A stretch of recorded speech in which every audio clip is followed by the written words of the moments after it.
They mocked me, laughed at the machine I built in my garage, called it dangerous, ugly, unauthorized, said I was breaking HOA rules while our streets froze into death traps. I warned them. I begged them to prepare for the storm. They fined me instead. Then the blizzard hit. The roads vanished. A child began seizing, and the ambulance couldn't reach us. So I broke their rules. I rolled my machine back into the snow, lit fire beneath their frozen authority, and melted a path straight through their lies. But when the camera showed up, Karen screamed because the whole world saw the truth. The HOA didn't save this neighborhood. I did, and I wasn't finished yet. It began with the kind of silence that only heavy snow can bring, a hush so complete. It feels like the world has paused to listen. My breath clouded the frosted glass of the workshop window as I tightened the final bolt on the steel tank. Months of work had gone into the skin knuckles midnight welding sessions and enough bitter gas station coffee to etch my stomach lining. Now, gleaming under the bare bulb of my garage, stood the machine I had poured everything into, a portable snow melter. Not a plow, not a blower, something better.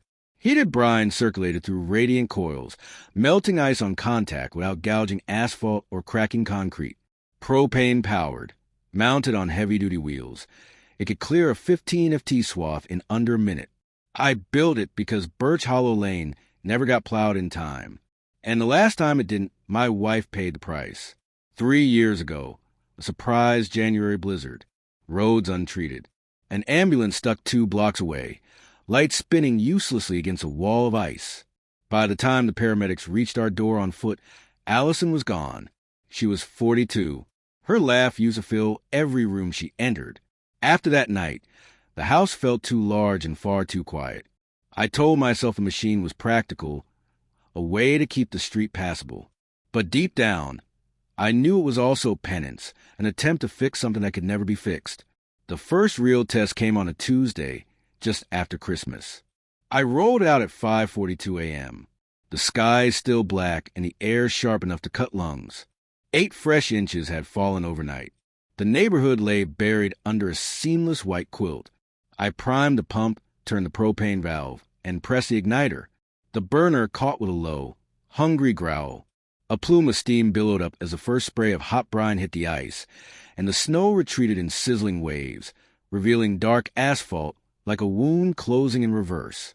I started with my own driveway, then the sidewalk.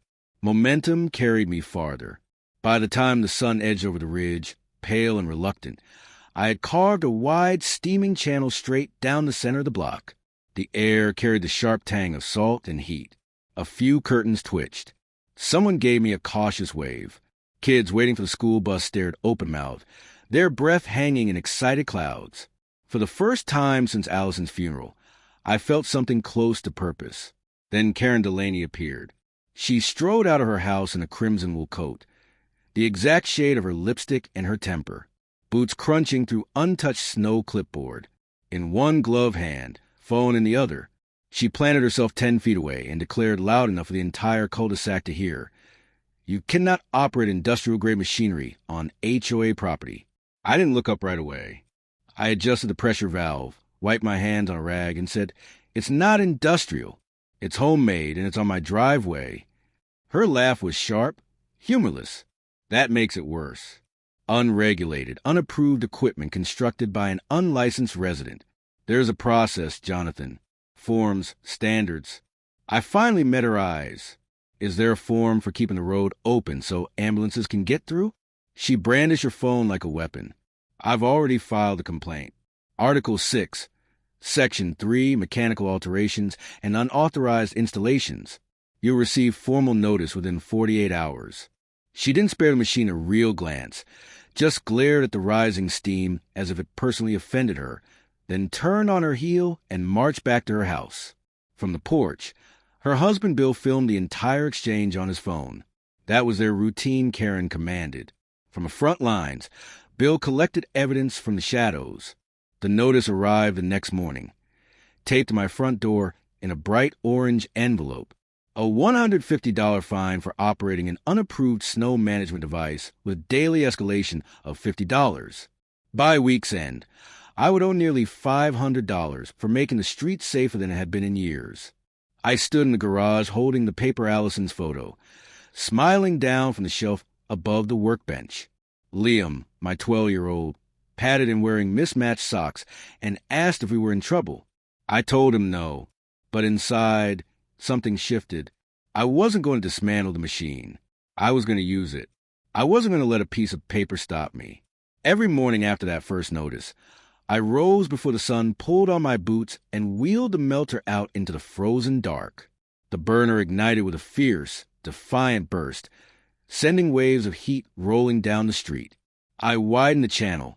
I'd started pushing past my property line, past the elderly couple at number 14, past a young family with toddlers who waved from their windows.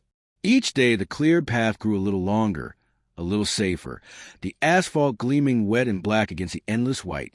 And each day Karen's retaliation grew sharper. New fines appeared on my door like clockwork. First $200, then $300, then $400. Little yellow stickers with official HOA letterhead accusing me of everything from visual blight to unauthorized alteration of community roadways. One afternoon, I found a passive-aggressive note tucked under my wiper. Please consider the aesthetic impact of your equipment on our shared curb appeal. Another morning, someone had piled a waist-high drift of dirty snow directly across my freshly cleared walkway.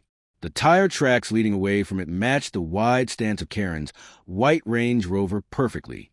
I cleared it anyway. Liam watched all of this from the living room window, his small face pressed to the glass. One evening, he asked, "Why does Mrs. Delaney hate the machine, Dad? It's helping everybody." I didn't have a good answer. I just ruffled his hair and told him some people are more afraid of change than they are being stuck. Inside, though, the anger was building slow, steady, like packed snow turning to ice. I kept thinking about the ambulance that never made it to Allison, about the dispatcher's calm voice on the phone that night. "We're trying, sir. The trucks can't get traction," about how rules and protocols had stood between my wife and the help she needed. So I fought back the only way I knew how. I drafted a formal request to the HOA board, attached photos of the cleared street, included weather forecasts predicting more heavy snow, copied the local fire chief and old Army buddy, who still owed me for pulling him out of a bad spot during winter training years ago. I even offered to demonstrate the melter at. The clubhouse let any resident inspect its sign, whatever liability waiver they wanted. The reply came 3 days later. A single-page letter signed on behalf of the board.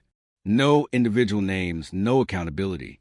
Your request to deploy unapproved snow removal equipment within HOA jurisdiction is denied. Continued use will result in escalated daily fines and possible civil enforcement.